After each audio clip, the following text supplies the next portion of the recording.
अगर तुम ये सोचते हो कि मजलिस के लोग, एमआईएम के लोग खामोश बैठे रहेंगे, तो तुम कभी भी इस गलत फहमी में मत रहना कि हम खामोश रहेंगे। तुम हम पर इल्जाम लगाते रहो, हमें कोई फर्क नहीं पड़ने वाला है। आप बताइए मुझे, मुजफ्फरनगर का दंगा हुआ आजादी के बाद सबसे ज्यादा मुस्लिम एमएलए उत्तर प्रदेश की विधानसभा में था 2012 और 17 के बीच 60 एमएलए थे मुसलमान, लेकिन सब खामोश थे, कोई नहीं बोला। ठहर गए मेरे भाई, मैं आपसे कह रहा था कि हमारे साथ जो जुल्म की दास्तान है वो कोई नई नहीं है। समाजवादी, बीएसपी, कांग्रेस या बीजेपी की हुकूमत हो, मजलूम या जुल्म का शिकार अगर कभी कोई रहा है तो वो कलमा ला इलाहा इल्लल्लाह मुहम्मदुर रसूलुल्लाह पढ़ने वाला हो। क्या ये बात गलत है? हकीम तारिक खालिद मुजाहिद को पकड़ा गया, खालिद मुजाहिद को मार दिया गया बाराबंकी जाते वक्त रास्ते में, पुलिस की कस्टडी में मार दिया गया। 42 लोगों के ऊपर जाकर के हम लोगों ने मुकदमा करवाया, किसी एक को जेल नहीं हुई। अभी चंद दिनों पहले की बात है, आजमगढ़ से जियाउद्दीन नाम के एक शख्स को उठाया अंबेडकर नगर की एसओजी की टीम ने और ले जाकर के अंबेडकर नगर में इतना मारा कि वो मर गए। पुलिस कस्टडी में डेथ हो गई। सब खामोश, कोई नहीं बोल रहा है। ना समाजवादी के लोग अपने मुंह खोल रहे हैं, ना बहुजन समाज के लोग, ना कांग्रेस के लोग, ना बीजेपी में बैठे भी वो मुसलमान अपना मुंह खोल रहे हैं, जो कहते हैं कि मोदी जी ने तो नारा दिया है सबका साथ सबका विकास। बीजेपी के लोगों सबका साथ सबका विकास, और क्या हमारा विनाश यही मकसद है आपका? मेरे भाई, कोई नहीं गया अम्बेडकर नगर। मुझे मालूम हुआ कि जियाउद्दीन नाम के एक शख्स के साथ पुलिस ने ऐसा किया। मैं भाग करके गया अम्बेडकर नगर और कोतवाली अम्बेडकर नगर में जाकर के 500 लोगों को लेकर के बैठ गया और मैंने कहा कि जब तक अपहरण और हत्या का मुकदमा उस एसओजी की पूरी टीम के ऊपर नहीं होता, मैं यहां से उठ करके नहीं जाऊंगा, न मैं उसके बॉडी को रिसीव करूंगा।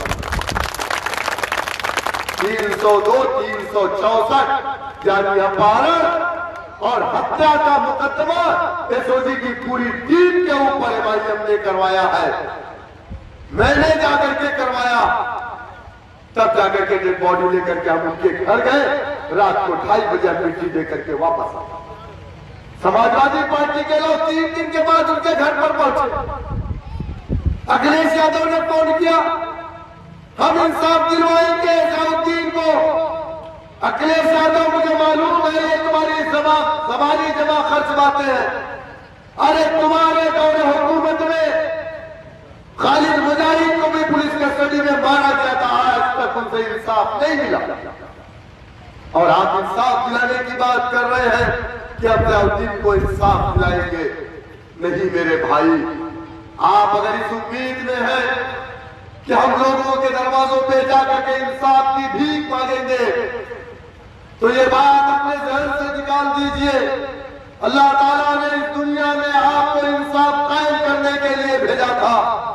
आप भी हिंदू भाई, उम्मीदें आपसे वाबस्ता है। मुझे याद है आज से 20 साल पहले अगर किसी इलाके में पंचायतें नहीं टूटती थी तो कहा जाता था कि जाओ फला गांव से मियां साहब को बुला लाओ, वही सही ईमानदारी का फैसला करेंगे। क्या ये बात गलत? आज भी उनको आप पर भरोसा है। अगर भरोसा ना होता तो आप इन मस्जिदों के बाहर अपने बच्चों को लेकर के दुआ कराने के लिए नहीं खड़े होते। लेकिन ये भरोसा आपने तोड़ा है, ये भरोसा आपने तोड़ा, अपने आप को कमजोर कर। जिस कौम को इस दुनिया के अंदर अल्लाह सुब्हानहू व तआला ने इंसाफ कायम करने के लिए भेजा था, जिस कौम को इस दुनिया के अंदर अल्लाह ताला ने हुक्मरान बना करके के भेजा था। आज वो कौम इंसाफ देने की बात तो दूर है, इंसाफ मांगने के लिए कभी समाजवादी की चौखट पर, कभी बहुजन समाज की चौखट पर, कभी कांग्रेस सत्ता की बीजेपी की चौखट पर जा रहे हैं। क्यों मेरे भाई? आज वो मजलूम, आज बैकवर्ड क्लास के साथ नाइंसाफियां हो रही है। इनका बजट कम कर दिया गया। उत्तर प्रदेश की विधानसभा के अंदर बहुत सारे बैकवर्ड क्लास के लोग हैं। बीजेपी में भी है, बीजेपी दावा करती है कि बैकवर्ड क्लास हमारे साथ, लेकिन एक भी हिंदू बैकवर्ड क्लास का जो बजट कम किया गया कोई नहीं बोला। एक शख्स बोला, उसका नाम ओम प्रकाश राजभर है, और खड़ा होकर के उसने सवाल किया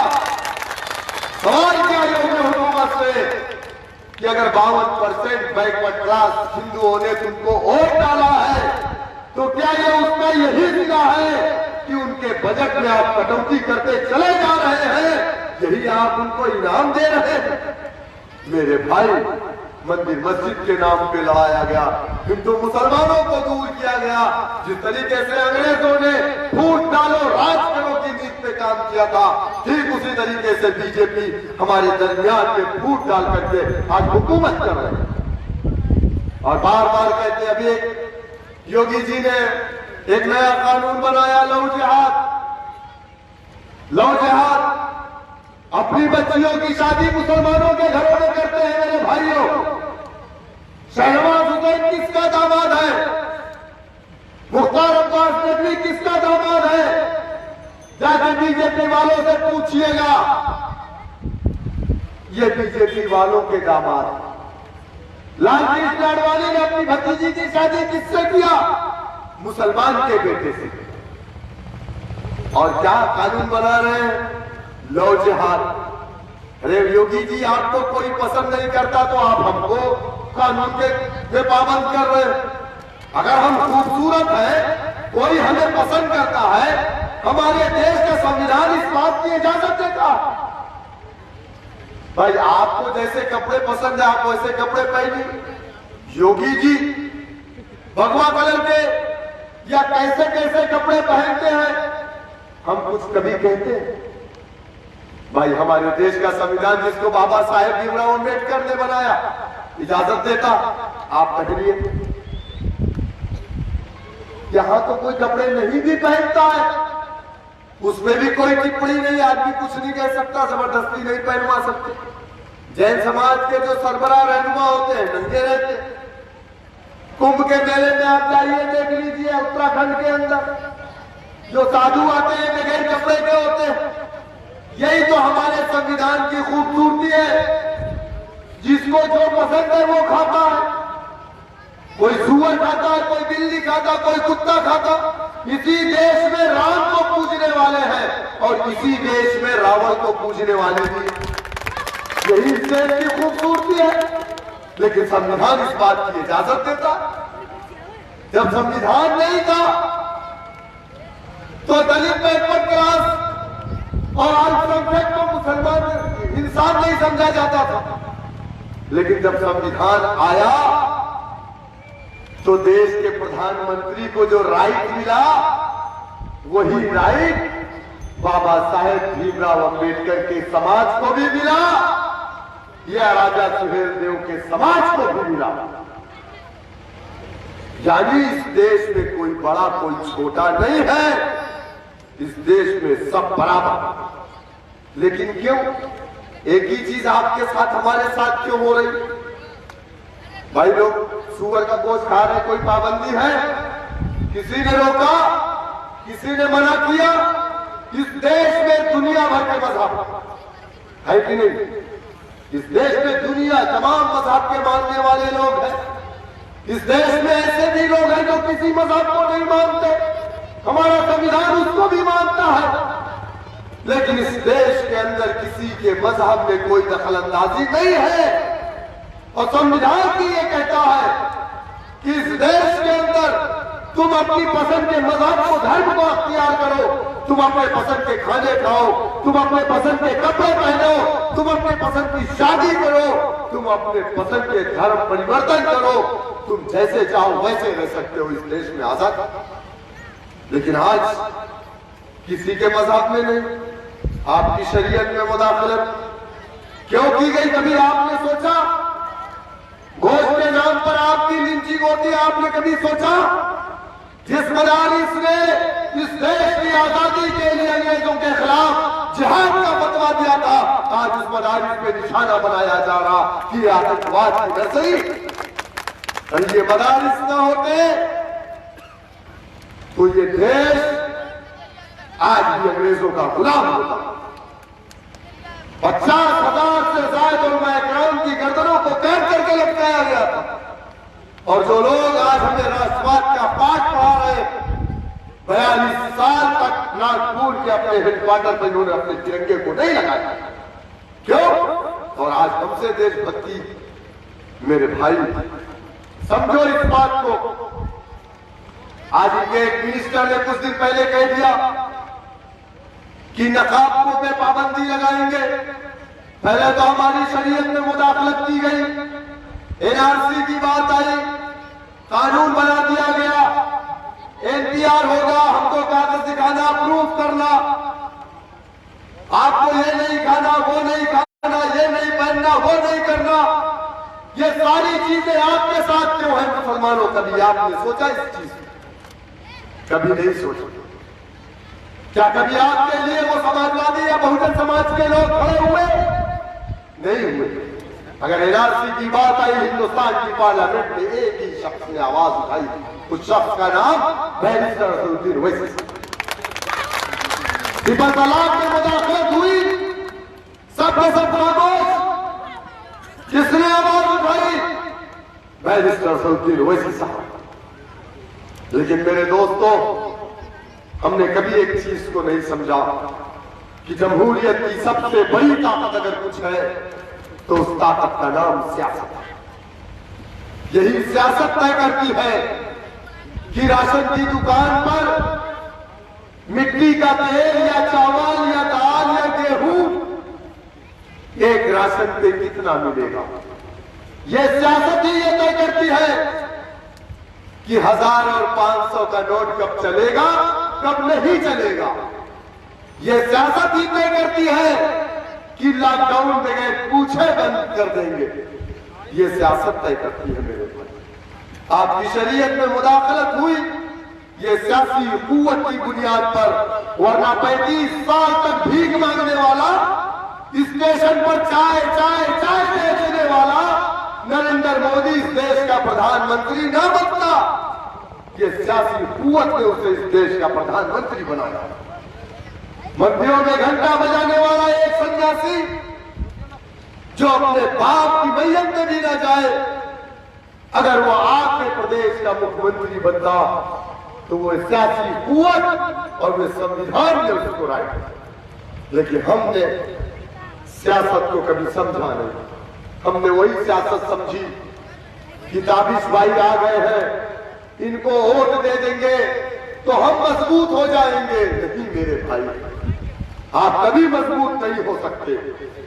इस मुल्क के अंदर हमसे आपसे ज्यादा जुल्म दलितों पर हुआ। दलितों के कमर में झाड़ू बांधे जाते थे ताकि उनके पैरों के निशान ना रहे। दलितों के गले में हांडी लटकाई जाती थी ताकि वो जमीन पर ना कूद सके। दलितों को कुएं से पानी नहीं लेने दिया। आजाद हिंदुस्तान में हुआ। दलितों की बहन बेटियों के साथ जब भी आला जात के लोग चाहते थे उनके घरों में घुस करके उनकी बहन बेटियों की इज्जतों को लूट लेते थे। क्या उनको इंसाफ मिला? कैसे मिला? हिंदुस्तान की पार्लियामेंट में आजादी के बाद से 131 दलित सांसद, कितना? 131, 543 की पार्लियामेंट हमारे देश की, जहां 543 मेंबर है, उसमें 131 दलित का बेटा होता है और आजादी के बाद से होता है, क्योंकि हिंदुस्तान में 131 सीट सांसदी की रिजर्व है SC के लिए। बाबा साहेब भीमराव अंबेडकर ने अपनी किताब में लिखा कि दलितों, अगर तुम ये समझ रहे हो कि ये जो कांग्रेसी दलित है हिंदुस्तान की पार्लियामेंट में 131 बैठा है, ये तुम्हारे ऊपर हो रहे जुल्म और अत्याचार पर अपना मुंह खोलेगा, तो ये कभी अपना मुंह नहीं खोलेगा। जब इसको नींद आएगी, जवाब देगा, तो अपना मुंह खोलेगा। क्या हुआ? बाबा साहेब ने एक नारा दिया और उन्होंने दलितों के दरमियान में जाकर के कहा, दलितों संगठित हो जाओ, संघर्ष करो और शिक्षित बनो, यानी तालीम हासिल करो, मुत्तहिद हो जाओ।